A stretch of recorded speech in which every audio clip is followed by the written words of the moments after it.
नमस्कार दोस्तों, आप सभी का स्वागत करता हूं अपने यूट्यूब चैनल सर्चर 24 में।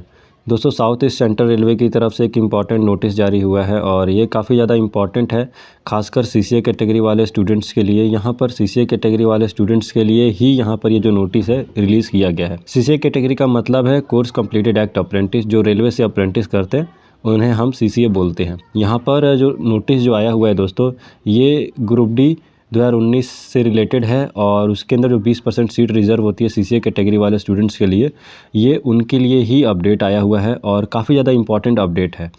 ये जो अपडेट है दोस्तों, ये अपडेट है south east central railway Bilaspur की तरफ से। और अगर हम नोटिस की बात करें कब रिलीज़ हुआ था, तो ये 12 अप्रैल को ये नोटिस आया हुआ था। अगर यहाँ पर देखें तो यहाँ पर बोला गया है कि मेडिकल अनफिट और बाकी जो डॉक्यूमेंट वेरिफिकेशन में जो अनफिट हुए हैं यानी रिजेक्ट हुए हैं डीवी के अंदर, ये नोटिस उनके लिए है।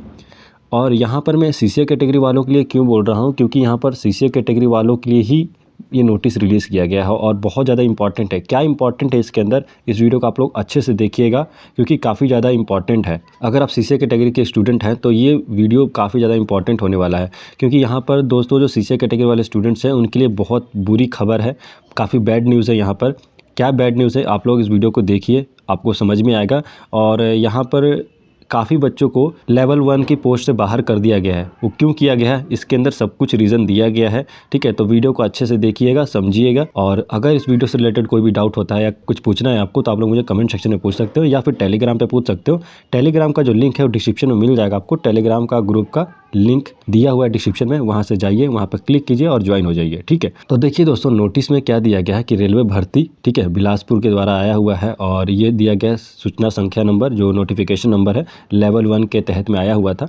और बिलासपुर द्वारा यहाँ बताया गया है कि बिलासपुर में जो डॉक्यूमेंट वेरिफिकेशन हुआ था सीसीए कैटेगरी वाले स्टूडेंट्स का, वो हुआ था 6/2 से लेकर 24/2 तक। 6 फरवरी से 24 फरवरी तक आपका सीसीए कैटेगरी वाले स्टूडेंट्स का डीवी चला था। ठीक है, साथ में पीडब्ल्यूडी वाले स्टूडेंट्स भी थे। ठीक है, आगे बात करते हैं। यहाँ पर बोला गया कि जो उनका डीवी हुआ था, दस्तावेज सत्यापन हुआ था, उसमें कुछ उन्हें दिक्कत मिली है। ठीक है, क्या दिक्कत मिली है, तो यहाँ पर उन्होंने बताया है सीसीए कैटेगरी वाले स्टूडेंट्स का जब डीवी हो रहा था तो उसके अंदर कुछ बच्चे ऐसे थे जिनका, ये वो बच्चे हैं जिनका एनएससी का जो एग्ज़ाम होता है, नेशनल अप्रेंटिस सर्टिफिकेट का जो एग्ज़ाम होता है, जो एआईटीटी कराती है। ठीक है, ये एग्ज़ाम 12/4/2019 से पहले नहीं हुआ, ये उनके बाद हुआ है। ठीक है, ये उन बच्चों को बोल रहे हैं जो 109 बैच से बिलोंग करते हैं। और जैसा कि आप सभी को पता है कि जो 109 बैच के जो बच्चे हैं उनका एग्ज़ाम जो है 12/4/2019 के बाद हुआ है। यहाँ पर बोल ये रहे हैं कि जिन बच्चों का 12/4/2019 के बाद का एग्ज़ाम हुआ है, वो बच्चे यहाँ पर निरस्त कर दिए जाते हैं, उनको रिजेक्ट कर दिया जाता है डीवी के अंदर। ठीक है, जो फाइनल डीवी का पैनल लिस्ट आता है उसके अंदर रिजेक्ट कर दिया है बिलासपुर द्वारा।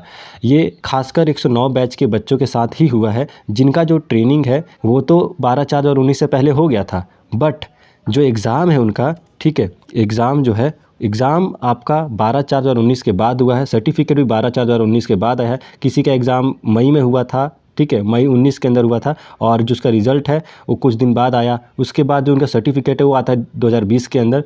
तो वो बच्चे हैं जो 109 से बिलोंग करते हैं। और आप सभी को पता है कि 109 वाले जो बैच के जो बच्चे हैं उनका जो सर्टिफिकेट जो है वो लास्ट दिसंबर तक आया था, यानी 2020 के अंदर भी जनवरी के अंदर आया किसी बच्चे का, किसी का उससे पहले भी आया है। तो यहाँ पर ये वही बोल रहे हैं कि जिन बच्चों का 12/4/2019 के बाद, ठीक है, बाद में उनका एग्ज़ाम हुआ है और सर्टिफिकेट आया है, उन बच्चों को निरस्त कर दिया जाता है, रिजेक्ट कर दिया जाता है। ठीक है, और जैसे आप नीचे जाएंगे तो यहाँ पर टेबल 1 दिख जाएगा और टेबल 1 के अंदर सीसीए लिखा गया है और सीसीए वाले बच्चों का यहाँ पर नाम दिया गया है जिन स्टूडेंट्स को रिजेक्ट कर दिया गया है डीवी के अंदर, और इनका जो है फाइनल पैनल लिस्ट में नाम नहीं आया। ये वही बच्चे हैं जो 109 से बिलोंग करते हैं, यानी एआईटीटी 109 से बिलोंग करते हैं, वही बच्चे हैं, और जिनका एग्ज़ाम जो है 12/4/2019 के बाद हुआ है।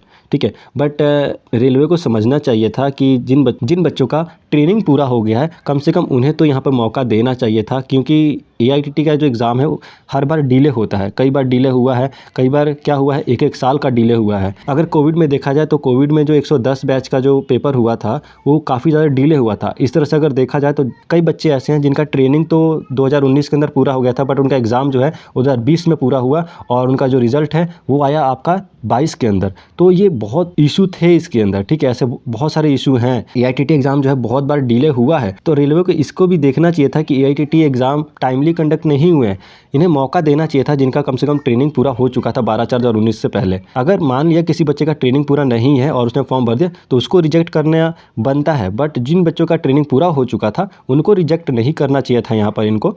बट ये तो रेलवे का नियम है, तो उसमें तो हम कुछ नहीं बोल सकते हैं, ठीक है। यहाँ पर आप देख सकते हैं जो 40 बच्चे हैं जिनको 109 बैच के तहत में निकाल दिया गया है, क्योंकि इनका इशू है कि 12/4/2019 से पहले इनका एग्ज़ाम नहीं हुआ है, सर्टिफिकेट नहीं है, तो इसलिए इनको बाहर निकाल दिया जाता है। तो ये 40 बच्चे ऐसे हैं जो निकाल दिए गए हैं। आगे देखते हैं, यहाँ पर टेबल नंबर 2 में जो बच्चे एब्सेंट थे उनकी बात की गई है, ठीक है। आगे और नीचे जाएंगे तो यहाँ पर टेबल 3 एक और दिख जाएगा जिसमें CCA वाले एब्सेंट थे। कुछ ऐसे बच्चे हैं CCA के अंदर जो बच्चे एब्सेंट थे, तो इनकी भी संख्या काफ़ी ज़्यादा है। 19 बच्चे ऐसे हैं जो एब्सेंट थे DV के टाइम पे। आगे जाते हैं तो यहाँ पर टेबल 4 दिख जाएगा। टेबल 4 में PWD वाले स्टूडेंट्स दिख जाएंगे जो बच्चे एब्सेंट थे PWD वाले, ठीक है। आगे बात करते हैं नेक्स्ट, तो टेबल 5 में चलते हैं। तो टेबल 5 में कुछ ऐसे बच्चे हैं जो बच्चे नॉट सूटेबल हैं, ठीक है, जिन्होंने ग्रुप D 2019 के अंदर फॉर्म भरते समय कुछ अपनी डिटेल्स जो है गलत डाली थी, ठीक है, और DV के अंदर वो उन्हें पता चल गया, ठीक है, जिसकी वजह से उन्हें बाहर कर दिया गया है, ठीक है। तो देख सकते हैं जैसे कि पहले बच्चे का अगर हम देखें यहाँ पर, तो इन्होंने लिखा है कि not suitable due to disability, certificate is not valid. तो इन्होंने क्या किया होगा, सर्टिफिकेट जो है PWD वालों का इन्होंने गलत लगाया होगा, जिसकी वजह से इनको बाहर कर दिया गया है। यहाँ पर अगर सेकंड में देखेंगे तो यहाँ पर बोला गया कि 30% से कम है इनका डिसेबिलिटी। जैसे कि आप सबको पता है कि PWD के अंदर 40% मिनिमम होना चाहिए था, ठीक है, और इनका 30 है, इसीलिए इनको बाहर कर दिया गया, क्योंकि PWD के अंदर काउंट ही नहीं होंगे, ये जनरल के अंदर काउंट होंगे, और जिसकी वजह से इनको बाहर कर दिया गया है। तो यही दोस्तों नोटिस के अंदर था, आप लोग देख लीजिएगा। यहाँ पे दोस्तों नोटिस के अंदर यही इंपॉर्टेंट था कि जिन स्टूडेंट्स का 12/4/2019 के बाद एग्ज़ाम कंडक्ट हुआ है, ठीक है, या फिर सर्टिफिकेट आया है, उन बच्चों को यहाँ पर रिजेक्ट कर दिया गया है। और ये वही बच्चे हैं जो 109 बैच के हैं, ठीक है। तो आप लोग देख सकते हैं यहाँ पर बिलासपुर जोन के अंदर भी यही हुआ है। काफ़ी जोनों के अंदर ऐसा देखने को मिला था, जिन CCA स्टूडेंट्स का 12/4/2019 के बाद एग्ज़ाम हुआ है और सर्टिफिकेट आया, उन सारे बच्चों को निकाल दिया जा रहा है हर जोन से। तो आप लोग ये देख सकते हैं यहाँ पर बिलासपुर जोन का भी लेटर इशू हो चुका है, नोटिस आ चुका है। तो आप लोग इस नोटिस को देख सकते हैं। ये नोटिस मैं टेलीग्राम वाले ग्रुप में डाल दूंगा, वहाँ से आप लोग जरूर डाउनलोड कर लीजिएगा। बाकी दोस्तों देखते हैं धीरे धीरे बाकी जोनों का भी, जैसे ही कोई अपडेट आता है तो हम लोग आपको बताएंगे, ठीक है। फिलहाल दोस्तों इस वीडियो को हम लोग यहीं पर एंड करते हैं, मिलते हैं नेक्स्ट वीडियो में। तब तक के लिए जय हिंद, जय भारत।